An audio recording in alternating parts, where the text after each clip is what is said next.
Hello বন্ধুরা, easy online ফান্ডে আপনাদেরকে আর একবার স্বাগত জানাই। আশা করি সবাই ভালো আছেন। তো আজকের যে ভিডিওটি নিয়ে আমরা আলোচনা করব সেটা হচ্ছে ই ডিস্ট্রিক্ট, তার কিছু ব্যবহার এবং তার সঙ্গে সঙ্গে একটি ফর্ম ফিল আপ, যেটি হলো ই ডিস্ট্রিক্ট সাহায্যে কীভাবে সরকারি পর্চা বের করা যায় সে বিষয়ে আলোকপাত করব আজকের আলোচনায়। তো তার আগে বন্ধুদেরকে বলে রাখি, যারা এখন পর্যন্ত আমার এই চ্যানেলটিকে সাবস্ক্রাইব করেননি তারা এই সাবস্ক্রাইব বাটনে ক্লিক করুন এবং আমার চ্যানেলটিকে সাবস্ক্রাইব করে নিন এবং সঙ্গে সঙ্গে পাশের বেল আইকনটিতে ক্লিক করে রাখুন, যাতে পরবর্তী সমস্ত আপডেটেড ভিডিওগুলি আপলোড করার সঙ্গে সঙ্গে আপনার কাছে নোটিফিকেশন তৎক্ষণাৎ চলে যায় এবং ভিডিওটি আপনি দেখতে পান। এবং যারা এই মুহূর্তে ইতিমধ্যে আমার এই চ্যানেলটিকে সাবস্ক্রাইব করে নিয়েছেন তাদেরকে অসংখ্য ধন্যবাদ। আমার সঙ্গে থাকুন, আমার পাশে থাকুন, আমাকে সাহায্য করুন এবং কী কী বিষয়ে আপনারা জানতে চান সে বিষয়ে আমাকে পরামর্শ দিয়ে আমাকে বাধিত করবেন। তো চলুন আজকের ভিডিওটি শুরু করা যাক। আজকের ভিডিওতে প্রথমে আমাদের যেটা করতে হবে, WBE ডিস্ট্রিক্ট আমরা যে কোনো ব্রাউজার থেকে সার্চ করব। সার্চ করার সঙ্গে সঙ্গে আমাদের এখানে অনেকগুলো অপশন দিয়ে দেবে, আমরা সেই অপশন থেকে ক্লিক করে নেব। ক্লিক করার সঙ্গে সঙ্গে আপনাদের কাছে একটি পেজ খুলে যাবে, যে পেজ এইরকম একটি পেজ খুলে যাবে। তো পেজটি ভালো করে দেখে নিন। এখানে দেখতে পাবেন edistrict.wb.gov.in এখানে লেখা থাকবে এবং এরকম একটি ইন্টারফেস খুলে যাবে। এবং সঙ্গে সঙ্গে আপনাদেরকে যেটি করতে হবে, যারা এখন পর্যন্ত ই ডিস্ট্রিক্টের ব্যবহার জানেননি তারা প্রথমে ই ডিস্ট্রিক্টের আপনাকে লগ ইনের জন্য রেজিস্ট্রেশন করতে হবে। এই ডিস্ট্রিক্ট হলো একটি পশ্চিমবঙ্গের সরকারি ওয়েবসাইট, যেখানে আপনি সরকারি বিভিন্ন কাজকর্ম সরকারের অফিসে না গিয়ে ঘরে বসে করতে পারবেন। তার জন্য এই সাইটটি বানানো হয়েছে। এই সাইটটি একদম ফ্রি, শুধু কেবলমাত্র আপনাকে যে সমস্ত সার্ভিসেস দেওয়া আছে তার কিছু কিছু ক্ষেত্রে টাকা লাগে, সেই টাকাগুলো আপনাকে গ্রিপসের মাধ্যমে পেমেন্ট করতে হয়, সেটা আমরা পরে আলোচনা করব। এবং এর মধ্যে কী কী সার্ভিস আছে সেই বিষয়ে আলোচনা করব।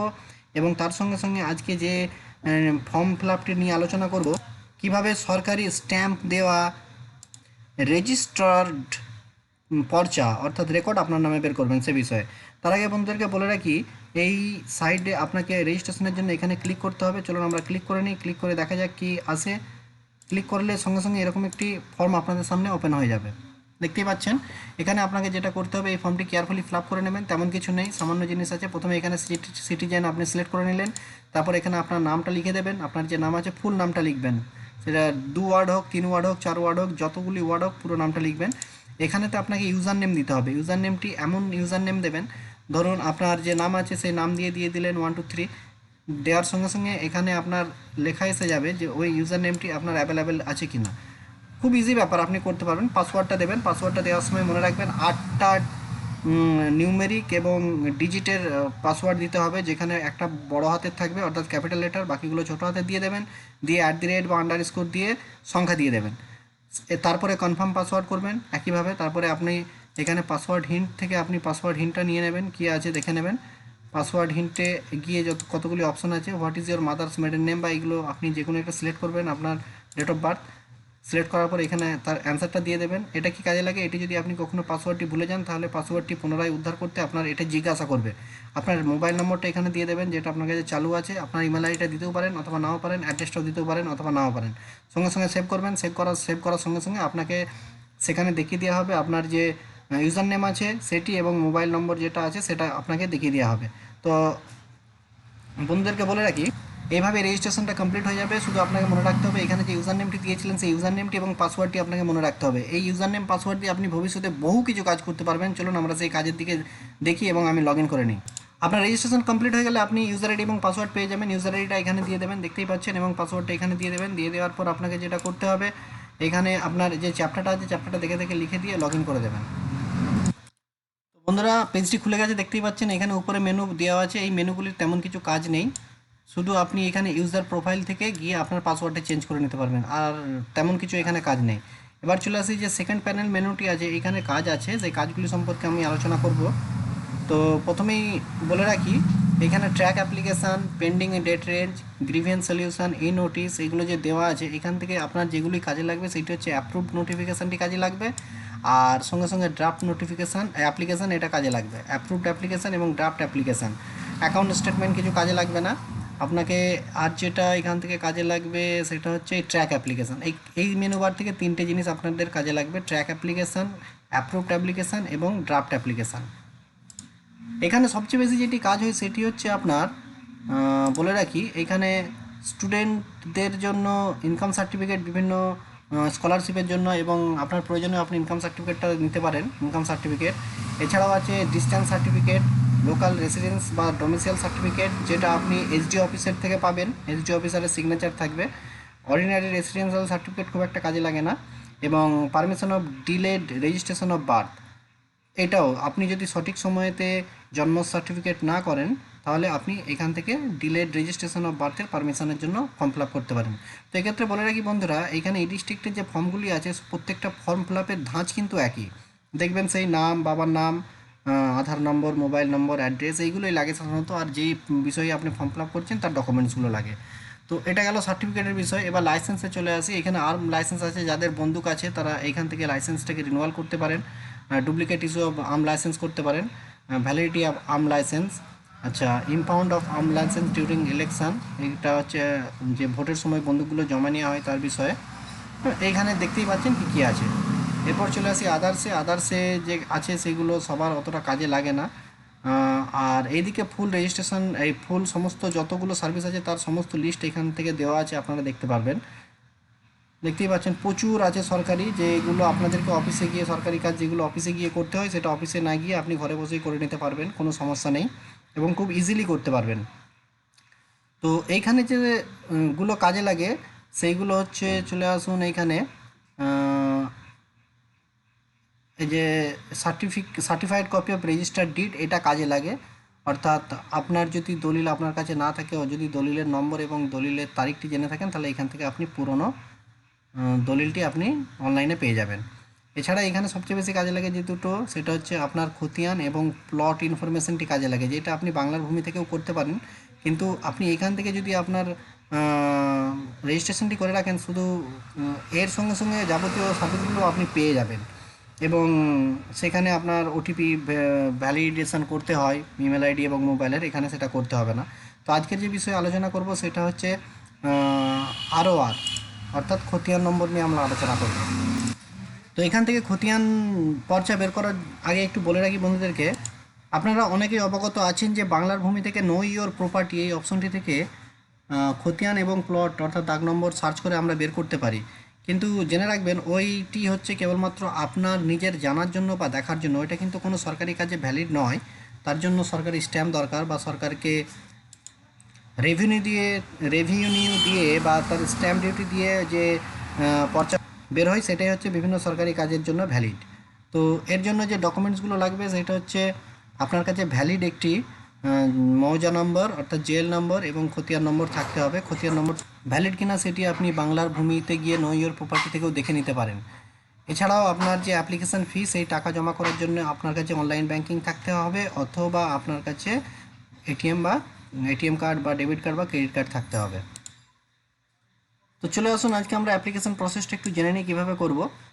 তো অ্যাপ্লাই, নিচের দিকে গিয়ে অ্যাপ্লাইয়ে ক্লিক করব। ক্লিক করার পর এখানে দুটো অপশন দেখতে পাচ্ছেন, application for issuance of certified ROR, আর এখানে হচ্ছে আপনার আরওআরটা হয়ে গেছে কিনা, খতিয়ানটা। আরওআর মানে হচ্ছে খতিয়ান, যেটা বোঝায় সেই খতিয়ানটাকে আরওআর বলে। তো যাই হোক, আমরা এখানে ক্লিক করব। ক্লিক করার সঙ্গে সঙ্গে আপনার ডিস্ট্রিক্টটা দিয়ে দেবেন, দিয়ে দেওয়ার সঙ্গে সঙ্গে আপনার যে ব্লক আছে ব্লকটা দিয়ে দেবেন। দেওয়ার পরে আপনার এখান থেকে যে জেএল নম্বরটা আছে সেই জেএল নম্বরটা দিয়ে দেবেন। যদি আপনি জেএল নম্বর না জানেন বা আপনার কনফিউশন হয় তাহলে নিচের দিকে এখানে ক্লিক করবেন। ক্লিক করলে পরে সঙ্গে সঙ্গে এরকম একটি পেজ খুলে যাবে। দেখতেই পাচ্ছেন এই পেজ খুলে গেল। এখান থেকে আপনি দেখে নেবেন যে আপনার যে জেএল নম্বরটা আছে সেই জেএল নম্বরটা আপনার কত নম্বর, সেই নম্বরটা আপনি এখান থেকে জানতে পেরে যাবেন। পারার পর আপনার যে খতিয়ান নম্বরটি আছে, হাল খতিয়ান, মনে রাখবেন এটি পুরনো খতিয়ান দিলে হবে না, হাল খতিয়ানটা দেবেন। দিয়ে আপনি এখানে দিয়ে দিলেন, দিয়ে দেওয়ার পর আপনাকে সার্চ করতে হবে। সার্চ করার সঙ্গে সঙ্গে আপনাকে এখানে দেখিয়ে দেবে, নিচের দিকে একটু নামলেই availability of digital signed image, yes আছে। আপনার কত টাকা কাটবে সেটাও এখানে দেখিয়ে দিচ্ছে, দেখতেই পাচ্ছেন পরিষ্কার। এবং আপনার কত পেজ বেরোবে সেই পেজের সংখ্যাটাও এখানে দেখিয়ে দিচ্ছে। প্লট নম্বরের ক্ষেত্রে একইভাবে আপনাকে বের করতে হবে। তো এইখানে বন্ধুদেরকে বলে রাখি, আপনার মিনিমাম চার্জ এখানে 20 টাকায় কাটবে, এবং প্রতিটা পেজ যখন এখানে বাড়বে, একটা পেজ দুটো হয়ে গেলে এটা 30 টাকা হয়ে যাবে, তিনটে হয়ে গেলে এটা 40 টাকা হয়ে যাবে, চারটে হয়ে গেলে 50 টাকা, অর্থাৎ প্রতিটা পেজের জন্য স্ট্যাম্প ডিউটি আপনাকে 10 টাকা করে অতিরিক্ত দিতে হবে। এরপর চলে আসি নিচের দিকে। নিচের দিকে আপনি আপনার যে নাম আছে এখানে ফার্স্ট নেম, এখানে মিডল নেম, এখানে লাস্ট নেম দিয়ে দেবেন। দেওয়ার পর আপনার মোবাইল নম্বর, ভ্যালিড একটা মোবাইল নম্বর দেবেন, একটা ইমেল অ্যাড্রেস দিয়ে দেবেন। দেওয়ার পর আপনার অ্যাড্রেসটা এখানে দিয়ে দেবেন। দেওয়ার পর আপনাকে যেটা করতে হবে, সেভ অ্যান্ড নেক্সট করতে হবে।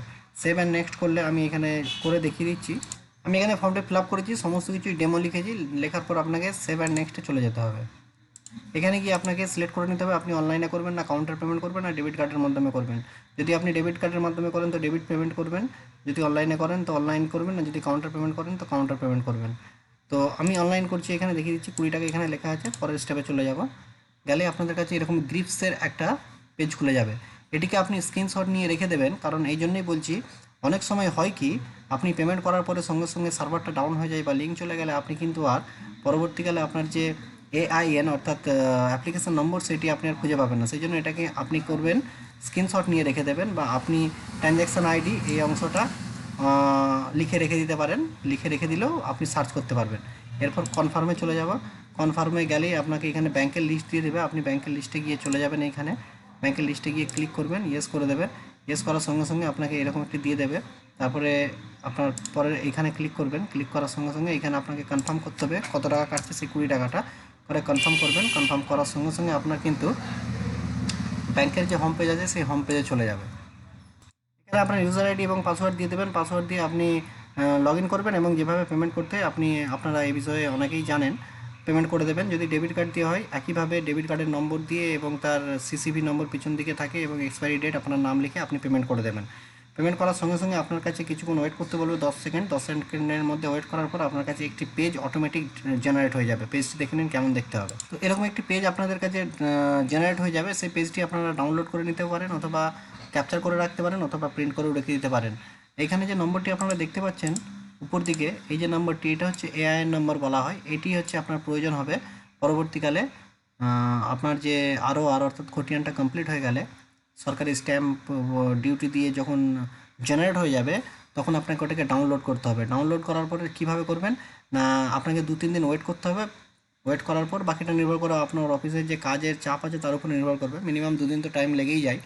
তো এটাকে কপি করে নেবেন। কপি করে নেওয়ার পর এই অংশটিকে কপি করে নেওয়ার পর আপনাকে কি করতে হবে, আপনাকে চলে যেতে হবে এইখানে চলে যাবেন, হোমে চলে যাবেন পুনরায়।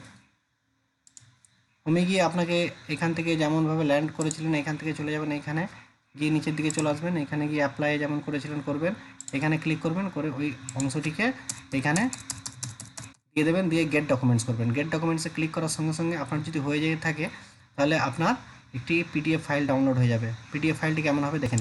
এরকম একটি আর আপনার কাছে সরকারি পর্চা ডাউনলোড হয়ে যাবে, সেটিকে আপনি প্রিন্ট করে নেবেন। দেখতেই পাচ্ছেন এখানে জেলা, খতিয়ান নম্বর, মৌজা, জেল নম্বর, থানা সব কিছু দেওয়া আছে এবং আপনার পুরো ডিটেলসটা দেওয়া আছে। আপনারা যদি নিচের দিকে নামেন, দেখিয়ে দিচ্ছি নিচের দিকে কী আছে। নিচের দিকে সব এরকম এগুলো সব পরপর আছে। এখানে এটা 3 পাতা আছে, 3 পাতার জন্যে এখানে পুরো হিসাবটা দেওয়া আছে। সার্টিফাইড কপি দেখতেই পাচ্ছেন, ভালো করে দেখে নিন এটা। Certified copy, 1 minute. এখানে পুরো হিসাবটা দেওয়া আছে, কত টাকা কেটেছে। 3টে পেজ আছে, মানে 40 টাকা, আমি আগেই বলেছি 40 টাকা কেটেছে। এখানে ডেটটা পেয়ে যাবেন। আর সঙ্গে সঙ্গে আপনাকে যে সিগনেচার প্রপার্টিসটা আছে এখানে এই যে দেওয়া আছে, sign, digitally sign by Debashis Dhali, এটা BLR অফিসারের নাম। এটাকে আপনার ক্লিক এরকম একটি অপশান আসবে, এখান থেকে গিয়ে সিগনেচার ভ্যালিডেশন স্ট্যাটাসে গিয়ে সিগনেচার প্রপার্টিসে চলে যাবেন এবং ভ্যালিডেট অল সিগনেচারে ক্লিক করবেন। ক্লিক করলে এখানে যা ডিজিটালি সাইন্ড আছে সেটা ভ্যালিডেট হয়ে যাবে। অর্থাৎ আপনার যে একদম সর্বপ্রথমের উপর দিকে চলে যাব, উপর দিকে গেলে একটু দেখে নিন, এখানে যে আপনার চিহ্নটা দেখতে পাচ্ছেন, এটাকে স্ক্যানারে ধরলে কিন্তু আপনার এই জিনিসটা সত্য কি মিথ্যা ধরা পড়ে যাবে। এটাই হচ্ছে সরকারি স্ট্যাম্প ডিউটি। এবং তার সঙ্গে সঙ্গে স্ক্যানারে এটাকে ধরা পড়ে যাবে যে আপনার এই খতিয়ান নম্বর, জেল নম্বরগুলো ঠিকঠাক আছে কি না। তো এইভাবেই অনলাইনে ই-ডিস্ট্রিক্টের মাধ্যমে আপনি আপনার পর্চাটা বের করে নিতে পারবেন। আপনি বাংলার ভূমি থেকেও করতে পারেন, সে বিষয়ে আমি পরে একটি ভিডিও আপলোড করে দেবো। তবে আমার মনে হয় বাংলার ভূমির থেকে ই-ডিস্ট্রিক্টে করা আরও বেশি অথেন্টিক, এবং আপনার এই ই-ডিস্ট্রিক্টে অ্যাকাউন্ট খুলে রাখলে আপনার শুধু পর্চা নয়, আরও অনেক বিষয়ে অনেক কিছু নতুন নতুন জিনিস আপনি জানতে পারবেন। আমি এই সব ভিডিও একটার পর একটা আপলোড করে দেবো। তো এই আজকেই প্রথম ই-ডিস্ট্রিক্টের প্রথম ভিডিও আপলোড করছি, যেটা হচ্ছে অনলাইন পর্চা অর্থাৎ খতিয়ান কীভাবে বের করা যায়। অর্থাৎ সরকারি বিভিন্ন কাজে, যেমন বন্যায় ক্ষতিগ্রস্ত বা এখন বর্তমানে যে চলছে কি কৃষক বন্ধু নামে একটি যোজনা চলছে, তার সমস্ত সুবিধাগুলি পেতে গেলে আপনার বাংলার ভূমির যে সাইটটা আছে সেখান থেকে নো ইওর প্রপার্টি এখান থেকে ডাউনলোড করে আপনি দিলে ওটা কার্যকারী হবে না, আপনাকে এরকম সার্টিফাইড কপি দিতে হবে। অর্থাৎ এটা হলো এই যে পর্চাটা, এটা হচ্ছে সরকারি সার্টিফাইড একটি পর্চা, যেটা আপনি বিভিন্ন জায়গায় কোর্ট থেকে শুরু করে সমস্ত জায়গায় ভ্যালিড হবে। আচ্ছা, প্লটের ইনফরমেশন ঠিক একইভাবে বের করবেন এবং একইভাবে বের হবে। পরবর্তীকালে আমি ই ডিস্ট্রিক্ট সম্পর্কে কীভাবে ইনকাম সার্টিফিকেট বের করতে হয় এবং কীভাবে এসডিওর রেসিডেন্সিয়াল সার্টিফিকেট অর্থাৎ বাসিন্দা সার্টিফিকেট বের করতে হয় এবং আরও বিভিন্ন যে সমস্ত কেএমডি সার্ভিসগুলো আছে সেইগুলো সম্পর্কে আমি একটা একটা করে ভিডিও আপলোড করতে থাকবো, আপনারা দেখবেন আশা করি। আচ্ছা বন্ধুরা, বলে রাখি, এই জায়গাটাতে যদি আপনার নো ডকুমেন্টস ফাউন্ড দেখায় বা কোনো লাল কালির লেখা দেখায়, তাহলে জানবেন আপনার পর্চাটা এখনও কমপ্লিট হয়নি, আপনাকে এখনও 2-1 দিন ওয়েট করতে হবে। তো বন্ধুরা, এই হলো আজকের ভিডিওটি ই ডিস্ট্রিক্ট সম্বন্ধে ভিডিও। হ্যাঁ, তার আগে বলে রাখি, এখান থেকে আরেকটা অপশন আছে, আপনাদেরকে বলে নেওয়া ভালো, অনেকেই সমস্যায় পড়েন। এখান থেকে দেখবেন এই ভিউ স্ট্যাটাসে গিয়ে এখানে তো অ্যাপ্রুভড মানে আপনি এখান থেকে পেয়ে যাচ্ছেন, এখান থেকে পেন্ডিং সবই এখান থেকে পেয়ে যাবেন। তো পর্চার ক্ষেত্রে আপনি অ্যাপ্রুভ, পেন্ডিং বা রিজেক্ট এখানে আপনি দেখতে পাবেন না, আপনাকে সরাসরি পর্চার যে সাইটটা আছে যেখান থেকে আপনি দেখালাম, এখান থেকে গিয়ে আপনাকেই খুলতে হবে পুরো সিস্টেমটা, এখান থেকে গিয়ে আপনি দেখতে পাবেন। আর তার একটা আগে বলে রাখি, এখান থেকে আপনি সার্চ এআইএন উইথ মোবাইল নম্বর, আপনি যদি এআইএনটা কোনো রকম সার্চ করতে চান, যদি হারিয়ে ফেলেন, তাহলে আপনার মোবাইল নম্বরটা দেবেন, এখানে আপনার সার্টিফাইড ডিড বা আর কপি বা প্লট ইনফরমেশন সিলেক্ট করে আপনার মোবাইল নম্বর দেবেন এবং সার্চ করবেন, আপনি দেখবেন 0 দিয়ে যে সংখ্যাটা আছে সেটা আপনি পেয়ে যাচ্ছেন। আর একটা বলে রাখি, এখান থেকে গ্রিপস পেমেন্ট স্ট্যাটাসটা আপনি এআইএনটা দিয়ে দেখতে পাবেন যে কমপ্লিট হয়েছে কিনা। তবে আমি দেখেছি এই ডিস্ট্রিক্টের বেশ কিছু ক্ষেত্রে প্রচুর চাপ থাকে তো পোর্টালটাই, সেই জন্য পেমেন্ট ফেল্ড হয়ে যায়। চিন্তা করবেন না, পেমেন্ট ফেল্ড হলে আপনার টাকা ব্যাকে চলে আসবে, কোনো চিন্তার কিছু নেই। আর বিলডেক্স স্ট্যাটাস থেকেও আপনি দেখতে পারেন পেমেন্ট স্ট্যাটাসটা আপনার কমপ্লিট হয়েছে কিনা। যদি আপনার সেম ডেতে পেমেন্ট ফেল্ড হয়ে যায়, তো সেম ডে ওই দিন আর করবেন না অ্যাপ্লিকেশান, পরের দিন করবেন। আপনি জেনে নেবেন যে কীভাবে পয়সাটা ব্যাকে পাওয়া যাবে, আপনি ব্যাংকের সঙ্গে কথা বলে নিতে পারেন, তবে বাই ডিফল্ট 72 ঘন্টার মধ্যে ব্যাকে চলে আসে। তো আরেকটা বলে রাখি, আপনি যদি কোনো কিছু আপনার কাছে তথ্য না থাকে, মোবাইল নম্বর বা কোনো কিছু যদি না থাকে, তাহলে আপনি কীভাবে এআই নম্বরটা খুঁজে পাবেন, সেটা আপনাকে গ্রিপস পোর্টালে চলে যেতে হবে। গ্রিপস পোর্টালে গিয়ে আপনি সার্চে, আমি দেখিয়ে দিচ্ছি বিষয়টা, একটু দেখে নিন। আপনি গুগলে আইএফএমএস বা গ্রিপস বলে সার্চ করলে এরকম একটি আপনার কাছে চলে আসবে। তো এখান থেকে গিয়ে আপনি যদি ওইখান থেকে এআইএন ভুলে যান, তাহলে কীভাবে দেখবেন যে আপনার এআইএনটি কী আছে, আপনাকে এই চালান সার্চে চলে যেতে হবে। এখান থেকে সার্চ চালান উইথ ব্যাংক নেম, এখানে চলে যাবেন। এখান থেকে আপনি প্রয়োজনীয় তথ্যগুলি আপনি সিলেক্ট করে নেবেন যে আপনি কি করতে চাইছেন। আর বলে যে অপশনটা আছে সেখানে চলে যাবেন, অর্থাৎ ল্যান্ড রিফর্মসে চলে যাবেন। তারপর আপনার যে ব্যাংক আছে ব্যাংকটা সিলেক্ট করে নেবেন, কত টাকা করেছিলেন সেটা সিলেক্ট করবেন এবং আপনি যে ডেটে করেছিলেন সেই ডেটটা সিলেক্ট করে নেবেন, নিয়ে সার্চ করবেন। সার্চ করলে আপনার কাছে বহু একটা বড় লিস্ট চলে আসবে, দেখে নেবেন। এখান থেকে আপনি পেয়ে যাবেন, দেখতেই পাচ্ছেন লিস্ট পেয়ে গেছেন, বহু লোক সাকসেসফুল 20 টাকা পেমেন্ট করেছে, দেখতেই পাচ্ছেন। আপনাকে ওই টাইমটা একটু জেনে নিতে হবে যে আপনি কোন টাইমের মধ্যে পেমেন্ট করেছিলেন। আপনাকে এখানে জিআরএন ডেট এই দিকে লক্ষ্য রাখতে হবে, লক্ষ্য রেখে আপনাকে মোটামুটি 10-12টা আপনি সার্চ করলে আপনি পেয়ে যাবেন। এখান থেকে সার্চ করলে আপনি দেখতে পেয়ে যাবেন, দেখুন পুরো ডিটেলস বেরিয়ে গেছে, দেখতেই পাচ্ছেন। তো আশা করি বন্ধুরা ভিডিওটি ভালো লেগেছে, যদি ভালো লেগে থাকে ভিডিওটি লাইক করবেন, শেয়ার করবেন এবং আমার চ্যানেলটিকে অবশ্যই সাবস্ক্রাইব করে রাখুন। আর বন্ধুদেরকে বলে রাখি, যদি আমার ভিডিওর মধ্যে কোনো ভুল হয়ে থাকে আমাকে ক্ষমা করবেন, আমার ভুলকে আমাকে শুধরে দেওয়ার জন্য আমার কমেন্টে জানান আমার কী প্রবলেম হয়েছে ভিডিওর মধ্যে। আর বন্ধুরা, পরের যে ই ডিস্ট্রিক্ট সম্পর্কিত ভিডিও আপনাদের কী দরকার আছে আপনারা কমেন্টে জানান, আমি সেই বিষয়ে পরপর আপলোড করতে থাকবো। তবু আপনাদের যেটা দরকার সেটাই আগে করব। তো বন্ধুদেরকে বলে রাখি, আমার এই ভিডিওটি দেখার জন্য এবং আমার সঙ্গে দেওয়ার জন্য আপনাদেরকে অসংখ্য ধন্যবাদ জানাই।